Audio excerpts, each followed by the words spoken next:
जी hello दोस्तों, मैं हूं कमर सीमा। और दोस्तों, जिस तरह के आप देख रहे हैं, मेरे साथ मौजूद हैं सुमित पीर भाई। सुमित भाई, सबसे पहले तो आपके वक्त का बहुत शुक्रिया। थैंक यू चीमा साहब, thanks for the invitation. Thank you. Sumit भाई, इम्पॉर्टेंट डेवलपमेंट ये हुई है कि चाइनीज जो मिलिट्री है उसका भी रिस्पांस आ गया है, और उन्होंने ये कहा है कि बेसिकली इंडिया की जो फौज है उन्होंने कुछ एरियाज को इलीगली क्रॉस करने की कोशिश की, तो वहां पे मामलात खराब हुए। तो वो तो कह रहे हैं कि this provocation is from the Indian side. Indian forces या इंडियन फॉरेन ऑफिस या इंडियन जो डिफेंस मिनिस्ट्री है वो क्या कहती है? आज राजनाथ सिंह साहब ने भी दोनों हाउसेज में he gave a statement, Rajya Sabha में भी एंड लोकसभा में। So how do you see कि ये जो रिस्पांस आया चाइनीज, नॉर्मली तो वो रिस्पांस नहीं देते।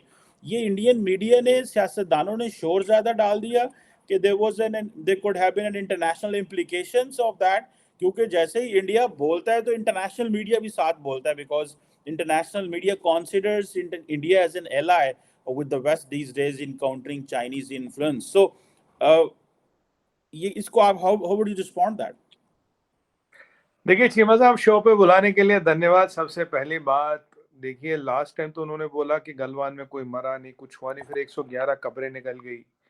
और कल जो खबर आई है, जो हमारे पास मतलब ये है, करीब 20 से 30 चाइनीज तो जख्मी है।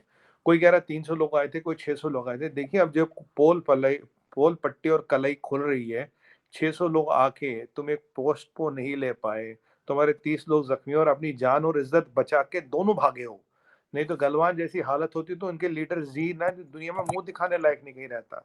चाइनीज एयरक्राफ्ट गत्ते के एयरक्राफ्ट कैरियर उड़ाते हैं, ताइवान को धमकी दे तो ताइवान इनको वापस धमकी देता है। अब ये जो चीजें इनके साथ हो रही है, अब इनको अब फेस सेविंग के लिए कुछ ना कुछ इन्होंने स्टोरी काट दीजिए। इंडिया ने ये कर दिया, इंडिया ने वो कर दिया, इंडिया ने ये कर दिया। स्टोरी ये है, they have been beaten black and blue and they have gone with broken bones. ये बताना चाहिए था, इन्हें बताना चाहिए था हमारे लोग कितने जख्मी, इन्हें ये बताना चाहिए था गलवान में कितने लोग मरे, इन्हें ये बताना चाहिए था वहां हम मछली पकड़ने तो गए नहीं थे, बर्फ पे मछलियां मिलती नहीं बाय द वे। और उन्हें ये बताना चाहिए था कि हमारे 300 लोग वहां क्या करने गए थे। और अगर मान लीजिए, तो मतलब इंडिया आगे इन्हें पीट के निकल गया, सबसे ज्यादा सिपाही तो इनके जख्मी है, तो इंडिया इनको इनके इलाके में आगे इनको पीट के निकल गया। मतलब इनका देखिए, कहते विनाश काले विपरीत बुद्धि। जब टाइम विनाश का होता है दिमाग उल्टा हो जाता है। इनके साथ हो क्या रहा है, इनका इनकी इनकी किस्मत का सितारा बदल चुका चीमा साहब। इनके लिए कोई चीज आजकल सही नहीं जा रही है। आपको दो चीजें बता दूं अच्छी अच्छी, कल परसों से हुई है। फॉक्सकॉन है ना, फॉक्सकॉन जहाँ ये कारखाने में वो लफड़ा हुआ था, उन्होंने इंडिया में 4 गुना, चीमा साहब 4 गुना मैन पावर हायर करने का अनाउंस कर दिया। $500 मिलियन इंडिया में तुरंत डाल दिया इन्वेस्टमेंट, तुरंत। एफडीआई आ गया।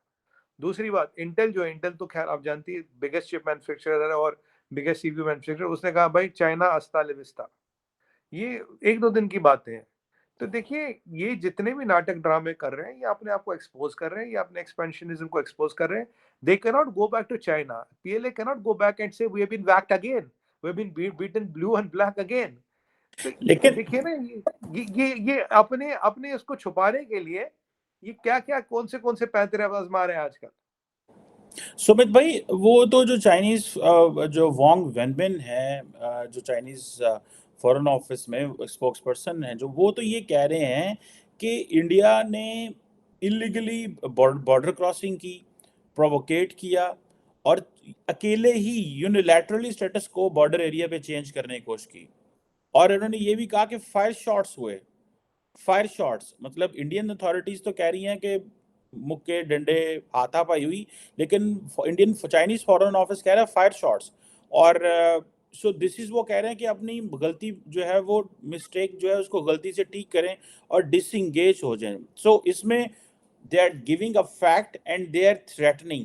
So how does the BJP authorities, आपको लगता है कि प्राइम मिनिस्टर मोदी जो बीजेपी जो G20 को होस्ट करे उनके लिए कुछ चैलेंज बन सकता है दोबारा दिस बॉर्डर? क्योंकि anything can unfold. How do you see that? And जो उन्होंने रिस्पॉन्ड किया है कि इंडिया ने ये किया, वो डिसंगेज हो जाए और गोली भी ना चलाएं, this is what they are saying. देखिए चीमा साहब, जो चाइनीज फॉरेन मिनिस्ट्री का स्टेटमेंट आया, मैंने पढ़ा नहीं, देख नहीं पाया, क्योंकि सुबह से टीवी पे डिबेट्स बहुत चल रहे थे, आप जान रहे हैं। और मेरे कमेंट्स आपने देखेंगे, इधर वो रिट्वीट भी बहुत हो रहे ट्विटर पे।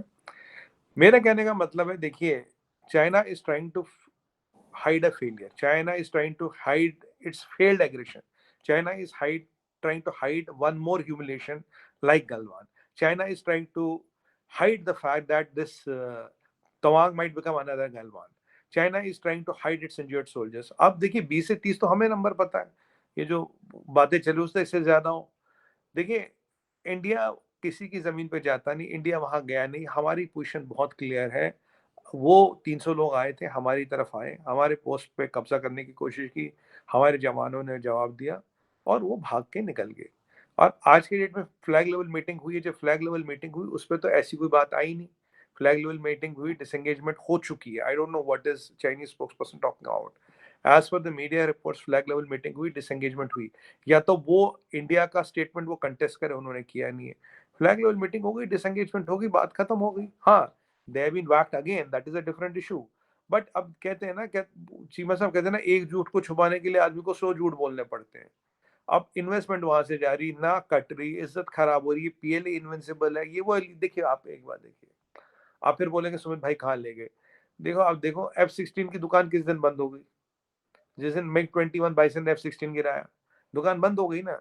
अब जो आर्मी वैसी 2-2 बार धोखे में आती है, वो बैट वैट से लेके आती, किलो वाले वो चाकू छुरिया ये सब लेके आती, फिर भी पिट के जाती है। तो उस आर्मी पे, उस कंट्री पे तो वियतनाम भी आज हंस रहा होगा, कह रहा है तुम्हारी औकात तो इतनी भी नहीं रही। अब इज्जत बचाने के लिए, एक झूठ को छुपाने के लिए ये लोग 100 झूठ बोल रहे हैं, यही वो कर रहे हैं। अब मुझे बताइए, अब दूसरी चीज आपको बताऊं, देखिए अब जीरो कोविड हटाए 7 दिन हो गए ना। अगले 7 दिन में अगर कोविड इतना खतरनाक था तो चीमा साहब चाइना में कम से कम 10-20 मिलियन लोग मरना चाहिए।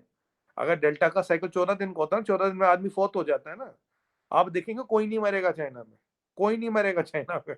तो इतना ही ये सच है।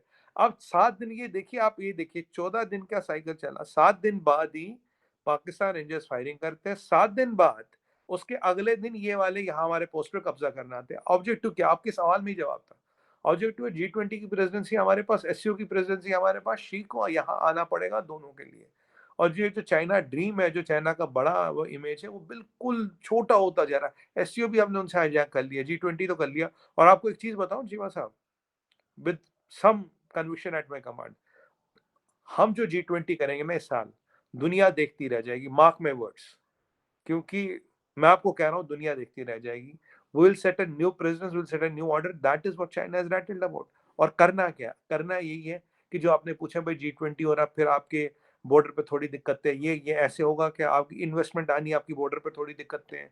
यही तो ऑब्जेक्टिव है चीमा साहब, आपके सवाल में ही तो जवाब है। यही तो ऑब्जेक्टिव है कि is India stable, is India border stable, there is problem happening in India. पर फैक्ट क्या चीमा साहब, जो बहुत से लोग गलत जानते हैं, समझते नहीं है। लोगों को लगता है यार चाइना में माल इसलिए बनता है, चाइना सस्ता है।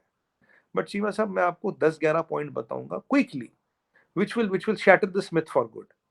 अब लाओस सस्ता, कंबोडिया सस्ता, बांग्लादेश सस्ता है, वियतनाम सस्ता है। बट जब आपको एक बड़ी इंडस्ट्री लानी है, एक बड़ा मैन्युफैक्चरिंग करनी है दुनिया के लिए, आप अपने लिए मैन्युफैक्चरिंग नहीं कर रहे, दुनिया के लिए कर रहे हो। आप बताइए, आपको चाहिए एयरपोर्ट्स, आपको चाहिए रेलवे पोर्ट्स, आपको चाहिए शिपिंग पोर्ट्स, आपको चाहिए एयरलाइन, रोड लाइन, आपको चाहिए कोल्ड स्टोरेज, आपको चाहिए मैन पावर, स्किल्ड अनस्किल्ड, आपको चाहिए बैंक्स, आपको चाहिए फॉरेन एक्सचेंज रेमिटेंसेस, आपको चाहिए डेमोक्रेसी, आपका चाहिए आपका आईपीआर स्ट्रांग होना चाहिए, स्टेबल फॉरेक्स होना चाहिए, फॉरेक्स रिजर्व होने चाहिए कंट्री में। और सबसे बड़ी बात, इसके अलावा बहुत बड़ा खुद मार्केट होने चाहिए। मुझे बताइए Cheema sahab, minus India, who brings this to the table? There is no other country who brings this to the table. Vietnam, Laos, Cambodia and Bangladesh doesn't bring this to the table. So India is a but natural option. यही China को देख देख के हालत खराब हो रही है। ये कहते हैं ना, अगर आप रेत को हाथ में उठा के हाथ बंद कर ले तो रेत कहाँ से निकल जाएगी आपको पता नहीं लगेगा, हाथ में कुछ नहीं बचेगा। चाइना की इकोनॉमी वो हो रही है और शी जिनपिंग ने हाथ टाइट कर रखा है। ये तो मैंने प्रेडिक्ट किया था आपको, ये कुछ पंगा करेगा, थिएटर करेगा। और मैं आपको फिर कह रहा हूँ, he does not want war because he cannot afford war, but he will create theaters. In fact, we have to watch out, more theaters be created around the Indian LAC. Some theaters will be created around LOC, and let me not discount South China Sea and Strait of Taiwan. You can wait and watch, something will create। जितना जितना ये desperate होगा, 14 दिन बाद चीमा साहब लोग बोलेंगे काम कहाँ है? काम तो है नहीं। फैक्ट्री का फैक्ट्री तो है नहीं, कारखाने नहीं है, बिजनेस नहीं है, बोलेगा क्या? अभी तक तो जीरो कोविड के चक्कर में बैठा रखा था, राइट, घरों में बंद कर रखा था। अब वो काम भी खत्म कर दिया यार, 14 दिन में हम मरे ही नहीं। अगर कोविड वोविड होता तो 14 दिन में तो फोर्थ हो जाते ना, हम फोर्थ हुए नहीं तो कोविड है नहीं। वो वाला हमारे यहाँ एक इलेक्शन हुआ था, तो उसमें एक फिर हेडलाइन आई थी, चुनाव में कुछ हुआ नहीं, जातू मेरी बुआ नहीं। ये मुलायम सिंह और मायावती की बात कर रहा हूँ। कह रहा डेल्टा से कुछ हुआ नहीं, वही वाली बात है। अगर डेल्टा होता तो 14 दिन में अपना असर दिखाता ना, है नहीं। तो ये आदमी डेस्परेट हो रहा चीमा साहब, he is getting desperate and his army, you see, of China state army and all, they're all working on different planes. They had no need diplomatically to talk about this. Why should they talk about this? There's no need. What purpose did it serve? जी, आवाज नहीं आ रही sir. नहीं सुमित भाई, मैं जो बात करना चाह रहा था, जो इम्पोर्टेंट क्वेश्चन है, क्या इंडिया इंस्टेबिलिटी अफोर्ड कर सकता है? देखिए, इंडिया ने somehow it manage to have stability with Pakistan on LOC. मैं इसको बहुत बड़ी डेवलपमेंट समझता हूँ। देखें, कश्मीर पे पाकिस्तान और इंडिया का मिसट्रस्ट चल रहा है, उसको फॉर अ मोमेंट हम साइड पे रखें, लेकिन एलओसी के ऊपर इंडिया और पाकिस्तानी फौज का स्टेबल एक बिहेवियर शो करना, दोनों तरफ फौजों को सलाम है इस पे, एक बात।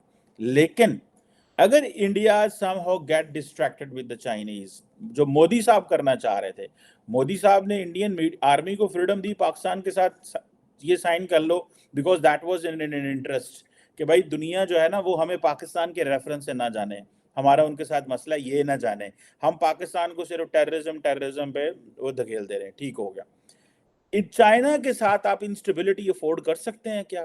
क्योंकि इस पे भी ये भी डिस्कशन है ना कि भाई ताइवान और बाकी वो तो चलो अमेरिका उनकी मदद को आ जाएगा, आपकी पोजीशन खराब हो सकती है। इसको आप देखते हैं कि ये जो इंस्टेबिलिटी रोकने के लिए जैसे फॉर एग्जांपल जब रशिया और इंडिया का जो स्ट्रेटेजिक डायलॉग हुआ, तो उसमें रशियन जो इंडियन डिफेंस मिनिस्टर हैं, उन्होंने रिक्वेस्ट की रशिया से कि आप हमारी मदद करें to bring China on table और चाइना के साथ मामला ठीक करने में। तो इंडिया की फिर एफर्ट्स काम नहीं आ रही, और ये अगर ये इंस्टेबिलिटी होती है, वोलेटाइल एनवायरनमेंट जनरेट होता है, तो इंडिया की राइजिंग मार्केट को आप समझते हैं नुकसान हो सकता है, या क्या आप समझते हैं मोदी साहब इसको कंट्रोल कर लेंगे? देखिए चीमा साहब, पहली बात, कोई अनस्टेबिलिटी नहीं है। अगर ये अनस्टेबिलिटी है तो पाकिस्तान तो पैदाइशी अनस्टेबल है और अब भी अनस्टेबल है। तो ये अनस्टेबिलिटी नहीं है, it is an incident at the border which the Indian army is fully competent of handling it. उनको फ्रीडम है, उन्हें पता उन्हें क्या करना। Commanders know how to handle Chinese, जैसे कल भी किया था। कल नहीं बीजेपी वहां गई थी, नहीं राजनाथ जी गए थे, ना मोदी जी गए थे, ना जयशंकर साहब गए थे। जो वहां के लोग थे, जो हमारे भाई वहां थे, उन्होंने हैंडल कर लिया। They know their job. So Prime Minister Modi has a job cut for himself. Dr. Jaishankar has a job. Rajnath ji has a job. Amit Shah has a job. You have a job. I have a job. We are all doing what we are supposed to do. I cannot go and do what my brothers are doing at Toang. मेरे बस का काम नहीं है. मैं तो खड़ा भी नहीं हो पाऊंगा वहां पे। तो वहां जो हर अदारा, हर इंस्टीट्यूशन अपना काम करता है, डेमोक्रेसी है, कोई सेंट्रलाइज सिस्टम नहीं। चाइना की तरह शी की मर्जी क्या है? आज आज बादशाही चाइना का मतलब ना, उनके मूड की क्या बात है? Everybody is decide, so our commanders are equipped to do their job. That is the beauty of the system and democracy. So they will do their job and they will maintain what we have to do. Things are continuing, life is continuing, business आ रहा। आज ही मैंने आपको 2 example बताई है।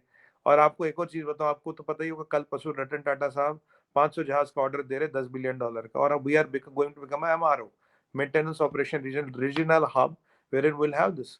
और 5 कंपनियां यहाँ जहाज बना रही, चीमा साहब इंजन बना रही है। और हमारा 3272 सीट का वेरिएंट्स रेडी है। उस पर कभी बात करेंगे अलग से, काफी कुछ आपको बताना है। MRO is a $500 billion business which I had told you 2 years back. We are making the plan for that. हमने एयरपोर्ट अपने डबल कर दिए, जितने 65 साल में नहीं किए उतने हमने पिछले 8 साल में कर लिए। So India becoming a regional hub and a MRO is almost on the cards because we needed somebody to buy planes.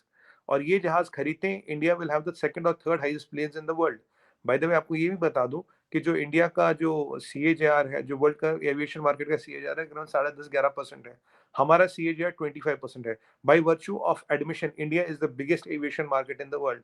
दुनिया आ रही, काम हो रहा। चीमा साहब 5-5 लोग हैं, इंजन बनाने भी आ गए।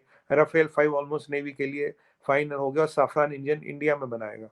तो चीजें हो रही है, इन सब चीजों का फर्क नहीं पड़ता। There are people who are able to do their job. फर्क, हाँ, they have a lot of news value, they have some disruption value at the perception level they have, but on the ground perceptions don't count. On the ground things are going, life is going business as usual, and with the robust Indian army which is number 1 in the size and stature, we are not worried about PLA तो battle hardening नहीं है ना। PLA लड़ी कब है? 43 साल पहले तो उन्हें वियतनाम ने ठोक दिया था। ये क्या लड़ेंगे चीमा साहब? ये वह ही है। इनको पता हमारे नॉर्थ ईस्ट में क्या कहते हैं? इनको नॉर्थ ईस्ट में कहते हैं गोलगप्पा। गोलगप्पा होता है ना, वो गोल जिसमें टक पानी भर के पीते हैं, गोलगप्पा कहते हैं। चिंता नहीं, गोलगप्पे से कोई टेंशन नहीं। सो ये जो आपकी डिस्कशन है कि आप उसे गोलगप्पा कहते हैं, वो इससे तो गुजारा नहीं होगा भाई। फौजी तो है ना, उसके पास वेपन तो है, उसके पास असला तो है, उसके पीछे एक फौज तो है। इससे क्या फर्क पड़ता है आप उसको गोलगप्पा कहें, वो आपको कोई मैं और बताता नाम हूँ। दे दें। ये मतलब why there is a rhetoric and why there is no policy with the Indian government। आप जब दुनिया के सामने जाएंगे, आप ये तो नहीं कहेंगे चाइनीज गोलगप्पा है, आप कहेंगे नहीं भाई नहीं, दिस बिल्कुल। Is how. देखिए आपने बड़े अच्छे से बताया कि इंडिया के अंदर बहुत बिजनेस आ रहा है आपके। फॉर एग्जांपल आपने एयरलाइंस का बताया, एयरपोर्ट्स का बताया, दैट इज गुड। यही तो वो डिस्टर्ब करना चाह रहे हैं। What is Indian plan? क्योंकि आप तो ऑलरेडी देखें, आप तो ऑलरेडी डिपेंडेंट हैं चाइनीज के ऊपर। तो मतलब दुनिया को क्या दिखाने के लिए है एंड इंडियन अवाम को क्या दिखाने के लिए, अदर देन रेटरिक एंड अल्फाजी। अल्फाजी तो नहीं चलेगी ना भाई, वहां पे तो माल चाहिए। आपने S-400 खरीदा, that is something which you can tell to the world, भाई देखो ये हमने डिफेंस के लिए रखा हुआ है एंड ऑल दैट। लेकिन मसला वो यही है ना, हमारे पास न्यूक्लियर वेपन है, वी वोंट यूज इट। उसने तो पता नहीं कब इस्तेमाल होना है। उससे पहले जो जो फेजेस हैं उनको कैसे डील करना है, क्वेश्चन तो समझ भाई वो नहीं है। क्या हाँ, ख्याल है? मैं बताऊँ। देखिए चीमा साहब, बड़ा अच्छा सवाल पूछे। 3 चीज़ों में जवाब दूँगा।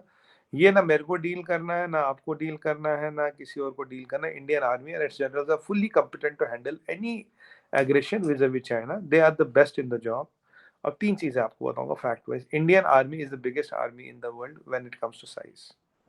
हमारे 46, आप नोट कीजिएगा number, 46 military assets, naval assets are in commissioning, which includes 3 Arihant class submarines. We are the 4th country in the world to have nuclear powered submarines with a K4 missile, which we are a complete nuclear triad. Nobody can win war with a nuclear triad. ठीक है? दूसरी बात आपको मैं बता दूं, China के, आप चेक कर लेना, अभी इस साल 12 और अगले साल 18 subs are getting decommissioned. They will decommission them. तो चाइना का submarine count all time low आ गया है, और by that time our marine assets will be more than Chinese marine asset. Army में हम ज्यादा, MRDAA ratings, Indian air force is rated higher than Chinese. तो एयरफोर्स, आर्मी, नेवी, तीनों मैंने आप बताए। और हमारा जो फौज है ना चीमा साहब, वो देश के लिए लड़ता, मिट्टी के लिए लड़ता, तिरंगा के लिए लड़ता। चाइनीज फौज किसके लिए लड़ती? PLA के लिए लड़ती है। There are militia of PLA. There's a difference between a soldier who fights for the soil and his motherland and between a soldier who fights for some party. मतलब it is a contract. So PLA का morale कभी भी किसी उस ऐसी फौज के जितना नहीं हो सकता। भारतीय फौज के साथ तो मतलब मुकाबला ही नहीं कि who does not fight for motherland. They fight for a communist party. They're a militia. They're not an army. Pakistan has an army. Pakistan army doesn't fight for an army. India has an army. They have a militia. फर्क है चीमा साहब। और आपको एक और बात बताऊं, ये जो जी जिनपिंग कह रहा था ना मैं क्रैक डाउन करूंगा, 190 बिलियन का इसका इंटरनल सिक्योरिटी का बजट है, यूज क्यों नहीं किया? मैं आपको बताऊं क्यों नहीं किया। यूज इसलिए नहीं किया, अगर PLA को यूज करोगे क्रैक डाउन करने के लिए, क्रैक डाउन किस पे कराओगे? वो भी तो हन चाइनीज है। जो PLA है वो भी तो गांव से आया हुआ बंदा है, वो भी चाइनीज है, वो भी हन चाइनीज है। उससे उसका क्रैक, उसे बोलोगे अपने चाचा को मार, मामा को मार, फूफे को मार, भाई को मार, क्योंकि मारने वाला तो वही है, मारने वाले तो वही है लोग हैं। So you can not use people to kill people, that model does not work. इसीलिए चाइना के पास चीमा साहब विकल्प नहीं है, और हमारी आर्मी पूरी सशक्त है उनको हैंडल करने के लिए। इसीलिए 2 साल से वहां ऊपर वो तीतर, बटेर, कौवे, चील, कबूतर, गिलहरिया खा खा के अपना काम चला रहे हैं। पर यहाँ 1 इंच कदम रखने की औकात नहीं है, और ये हमने क्लियर कर दिया कि किसी ने 1 इंच जमीन की नहीं ली है, ना कदम रख पाया है। यही आगे चलता रहेगा चीमा साहब। आखिरी छोटा सा सवाल। जी। राजनाथ सिंह साहब ने ये कहा कि जो चाइना और इंडिया के मसले सॉल्व हो गए, लेकिन 2 दिन बाद इन्होंने कुछ दिन पहले ये बात की और ये मसला हो गया। दूसरी तरफ मैं आ जाऊं, इंडिया कहता है कि जो चाइना है वो अपने ट्रूप्स को बाहर निकाले, ठीक है, जो अप्रैल की पोजीशंस हैं उससे उस पोजीशन पे लेके जाए, जो मतलब जो गलवान वगैरह इशू हुआ उससे उससे पहले लेके जाए। इट मीन्स कि Chinese troops are inside the Indian territory, जो कि बहुत सारे लोग कह भी रहे हैं। तीसरी चीज ये है कि राजनाथ सिंह साहब का मैं ट्विटर हैंडल देख रहा था और वो कह रहे थे स्कफल हुआ है, जबकि चाइनीज फॉरेन ऑफिस कह रहा है गोलियां चली हैं। तो डू यू थिंक कि एक तरफ राजनाथ सिंह साहब बात कर रहे हैं कि मामलात हल हो गए, 2 दिन बाद पता चला कि वहां पे तो LOC पे खराब हो गए, वो कह रहे हैं स्कफल हुआ, वो कह रहे हैं गोली चली। तो ये हुआ क्या क्या? है? हाँ? मैं आपको बताता हूँ चीमा साहब, पहली बात देखिए, as far as my stand is concerned, मेरे हिसाब से वो स्कफल है। That is what the MEA, minister of external affairs, government of India has said, and मेरी औकात नहीं कि मैं उनसे आगे या पीछे एक लाइन एक डॉट बोलूं। That is the stand of 1.3 billion people, 1.3 billion people. It's a scuffle.